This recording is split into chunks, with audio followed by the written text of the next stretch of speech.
Hello there, Jonathan, the Chelsea Fancast. My 2-minute fan bar of Nottingham Forest versus the Blue Boys at the City Ground. Well, blimey, like the whole of this season, what a roller coaster this was. I was there today and the Forest fans were demented. They were singing they'd avoided relegation, were possibly all pissed.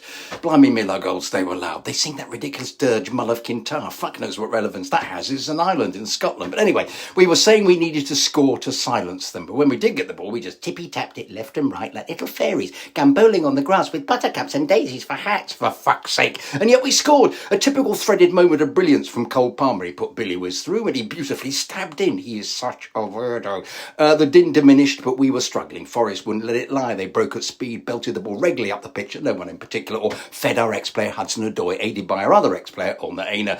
And they would sprint down the pitch like Duracell bunnies and play huge looping crosses to the far post. Why, we thought. Then, of course, they scored from one. That was why. Jackson goes for a snooze. Bap, headed in. And this is what they did all game. Big lusty tackles, get the ball ASAP, which wasn't difficult. We gave it away a lot, and gallop with the ball down the other end as quickly as possible and play long looping crosses to the far post. Meanwhile, we are fucking shit when it comes to unlocking their low block and all low blocks. What else is new? And we try and tippy-tap them where Dweke has gone back to being a git and losing it and falling over. We're all fearing the worst.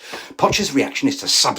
First Gusto and Nkunku. Okay, Nkunku looks fitter. Mallow offers a different attacking energy, and then Trevor's moved to centre half. Must take my hat off to Odoi, back to being a very good player, which he wasn't for us after his injury, demonstrating the curse of the ex-player. He, of course, scores brilliantly, tucks it in, far post. Din is remarkable. On drugs, Thiago hits the post with a beautiful deflected header from a Cole free kick, and then on comes Gillette. We all groan, for fuck's sake, not him. Then Reece James, looking fitter than a butcher's dog and more like the player we fell in love with, comes on for Connor. And Gaspo Gillette, who we hate, scores a worldie, bending it in from the left, very like Hudson-Odoi, into the corner. 2 minutes later, Reece pelts down the right like a super ninja, please don't get injured, and curls an immaculate pinpoint cross for Nico Jackson, who bullet headers in. Cue mayhem, and we hold out, yes.